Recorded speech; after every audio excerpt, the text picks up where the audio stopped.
Point लेकर हाजिर हूं मैं राजीव। तो आज प्रधानमंत्री नरेंद्र मोदी का जन्मदिन है। अक्सर इस मौके पर वो अपनी मां के साथ कैमरों के जरिए नजर आते हैं, अपनी मां के पैर छूते हैं, उनकी हाथों से मिठाइयां खाते हैं और आशीर्वाद लेते हुए फोटो अब तक वायरल होते रहे हैं, आपने देखा होगा। लेकिन आज मोदी जी अपनी माता जी के पास गुजरात न जाकर मध्य प्रदेश में थे। दरअसल मध्य प्रदेश के कुनो नेशनल पार्क में नामीबिया से लाए गए चीतों को आज छोड़ा गया है और ये काम मोदी जी के हाथों से करवाया गया है। इस मौके पर पीएम मोदी ने जन समूह को और खासकर महिलाओं को संबोधित किया। आइए जरा सुनते हैं क्या कुछ उन्होंने कहा है। ये आप भी सोचेंगे कि राहुल गांधी की बात, और यहाँ लिख रहे हैं राहुल के बढ़ते कदम से कौन कौन परेशान, और मोदी जी के जन्मदिन की बात कर रहे हैं। जरा सुन लेते हैं, आइए सुनते हैं। और भी बहुत कुछ है इस पिटारे में और समझने की कोशिश करते हैं दोस्तों कि आखिर प्रधानमंत्री नरेंद्र मोदी की इस बाइट को हम क्यों सुना रहे हैं। जरा सुनिए। अभी हमारे मुख्यमंत्री जी ने, हमारे नरेंद्र सिंह जी तोमर ने मेरे जन्मदिन को याद किया। मुझे ज्यादा याद नहीं रहता है,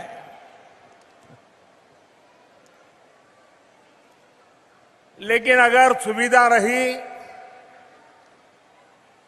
अगर कोई कार्यक्रम जिम में नहीं है, तो आमतौर पर मेरा प्रयास रहता है कि मेरी मां के पास जाऊं,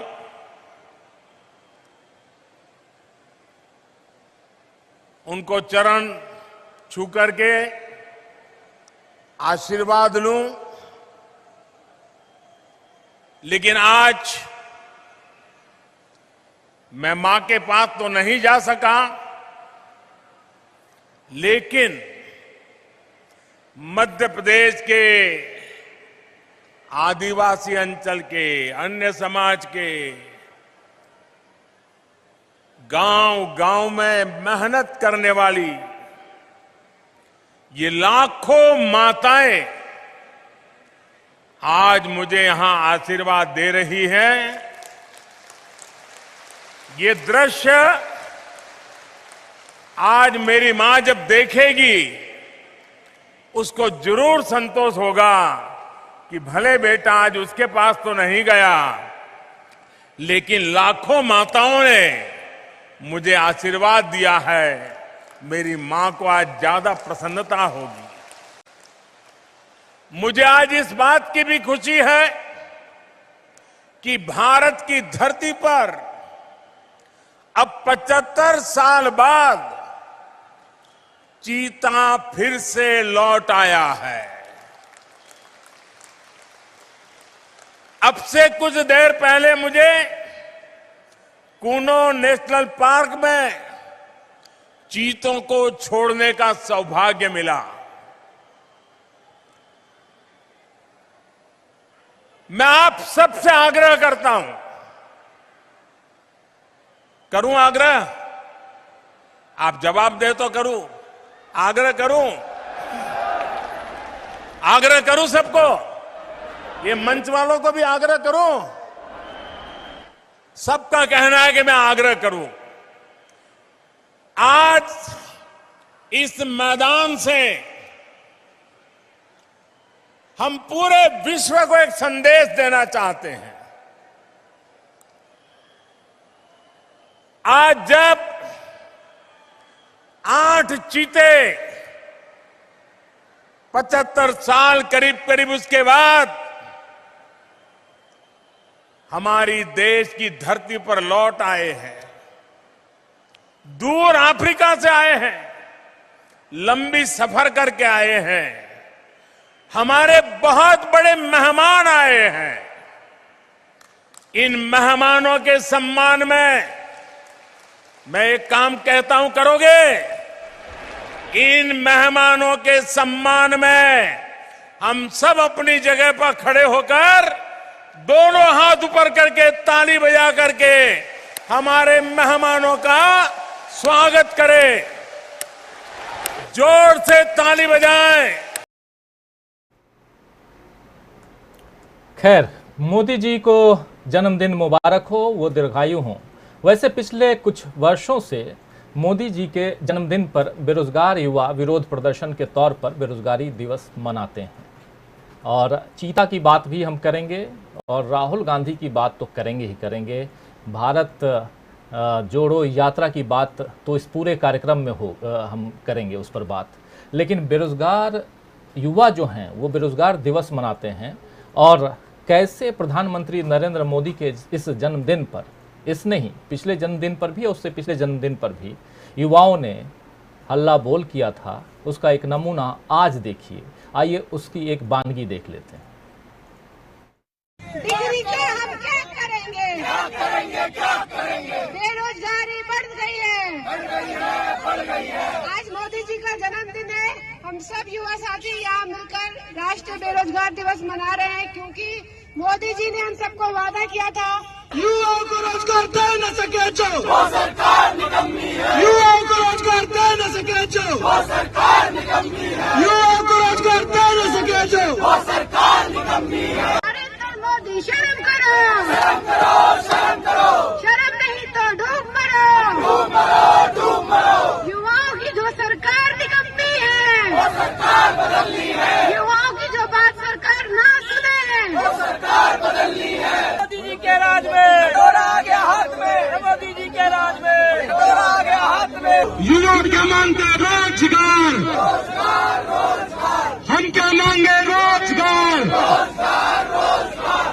भाई मांगे रोजगार, बहने मांगे रोजगार। भाई मांगे रोजगार, बहने मांगे रोजगार। यूपी मांगे रोजगार, मुंबई मांगे रोजगार। हिमाचल मांगे रोजगार, अरे यूपी मांगे रोजगार। अरे भाई मांगे रोजगार, अरे बहन मांगे रोजगार। अरे डॉक्टर मांगे रोजगार, अरे वकील मांगे रोजगार। ये सरकार हुई बेकार, युवा मांगे रोजगार। ये सरकार हुई बेकार, युवा मांगे रोजगार। मोदी तेरे राज में जूता आ गया हाथ में। युवा मांगे रोजगार, रोजगार, रोजगार। वो सरकार बदलनी है। तो देखा आपने। खैर, देश में महंगाई के साथ साथ बेरोजगारी चरम पर है और इससे इतर बात चीता और शेर पर अटकी हुई है। आपको पता होगा दोस्तों कि भारत में लुप्त घोषित हो चुके चीतों को भारत लाने की योजना मनमोहन सिंह सरकार के वक्त ही बन गई थी, लेकिन ये काम अब पूरा हुआ है और वाहवाही लेने मोदी जी आगे आ गए। अब तक उनके 56 इंची सीने और लाल आंखें दिखाने वाली बहादुरी के किस्से बीजेपी जनता के बीच प्रचारित करती थी, लेकिन अब शेर चीता लाया है। शेर चीता लाया है, ये एक कहें तो जुमले के रूप में प्रचारित किया जा रहा है और ये जुमला राजनीति के बाजार में अब आ चुका है। जी हाँ, मोदी जी को अब उनके समर्थक और पार्टी नेता, कुछ मीडिया शेर बताने लगे हैं। वैसे कुछ दिनों पहले आप याद कीजिए कि राहुल गांधी की पदयात्रा के दौरान उनकी चाल और स्टाइल का एक दृश्य सोशल मीडिया पर खूब चला था।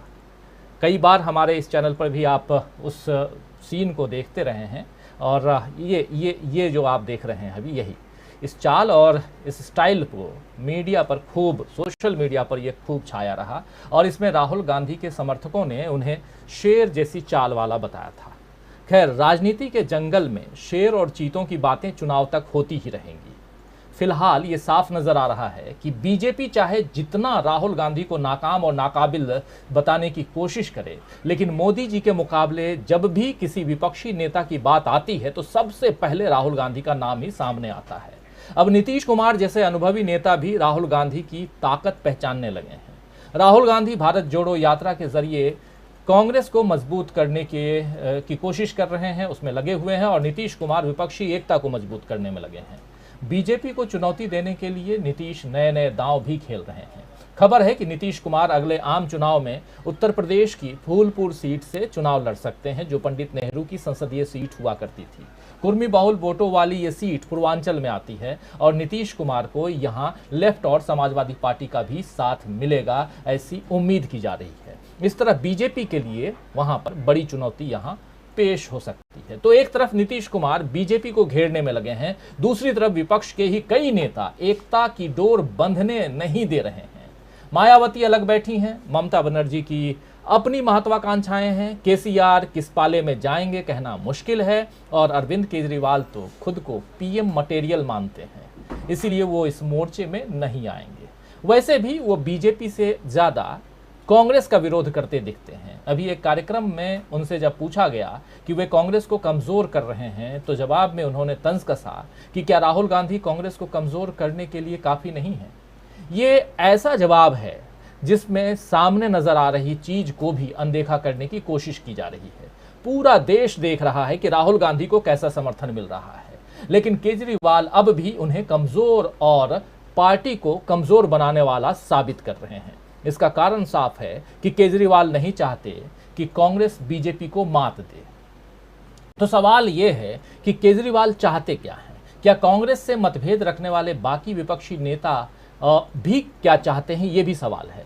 क्या वे बीजेपी को हराने के लिए, यानी जो कांग्रेस से बाकी जो दूसरे नेता हैं, अपने एजेंडे को किनारे नहीं रख सकते, या कांग्रेस विरोध ही उनकी राजनीति है, फिर चाहे इसमें बीजेपी को जीत मिले। लेकिन इन सब राजनेताओं से इतर एक बहुत बड़े व्यापारी, योग गुरु से व्यापार जगत में डंका बजाने वाले एक बहुत बड़े व्यापारी हुए। नाम है उनका रामदेव। पतंजलि पीठ जो है, शक्ति पीठ, योग पीठ, माफ करें, योग पीठ, उसके वो सर्वे सर्वा हैं। उनसे जब पूछा गया कि राहुल गांधी के इस भारत जोड़ो यात्रा को आप किस रूप में देखते हैं, तो उनका क्या जवाब था, जरा स्क्रीन पर ले आइए, देखिए। उनका जवाब था कि नेहरू जी योग करते थे, इंदिरा जी भी योग करती थी, सोनिया जी योग करती हैं, राहुल भाई, जी हाँ, राहुल भाई भी योग करते हैं। अब राहुल की मेहनत रंग ला रही है, राहुल भाई की मेहनत रंग ला रही है। भारत जोड़ो यात्रा में वो बड़े शान से चल रहे हैं, कभी कुर्ता पाजामा में तो कभी टी शर्ट में राहुल गांधी जी चल रहे हैं। अब उनके ऊपर रोज खबरें बन रही हैं और हेडलाइन बन रही हैं। आप सोचो, जिस आदमी को नेशनल मीडिया पर थोड़ी जगह मिलती थी, आज मीडिया में उसके नाम की चर्चा हो रही है। यही उसकी विजय यात्रा है, समझ रहे हैं आप? यही उसकी विजय यात्रा है राहुल भाई की। ये बात कह रहे हैं पतंजलि योगपीठ के सर्वे सर्वा रामदेव। तो क्या रामदेव भी समझ गए हैं या समझ रहे हैं जो पंडित नेहरू से लेकर इंदिरा गांधी, राजीव गांधी और अब राहुल गांधी तक की बातें कर रहे हैं? कहीं ना कहीं ये राहुल गांधी की तारीफ है। आखिर क्यों रामदेव ने राहुल गांधी की तारीफ की? बहुत सारी बातें हैं दोस्तों, लेकिन सवाल यहां उठता है कि क्या गैर कांग्रेसी विपक्ष और कांग्रेस के बढ़ते कदम दोनों को रोकना अब विपक्षी दल के साथ साथ जो बीजेपी है उसके लिए मुमकिन है? गैर कांग्रेसी विपक्ष की बात यहां इसलिए कर रहा हूं क्योंकि कई ऐसे विपक्षी, जिसमें ममता बनर्जी से लेकर के केसीआर से लेकर के मायावती और बहुत सारे और भी नेता हैं, उन सब का जिक्र आता है। क्या ये लोग भी कांग्रेस के साथ आएंगे या आने वाले समय में ये थर्ड फ्रंट की ओर जाएंगे? और कांग्रेस का जो बढ़ते कदम हैं उसको रोकना क्या अब मुमकिन है? राहुल के बढ़ते कदम से कौन कौन परेशान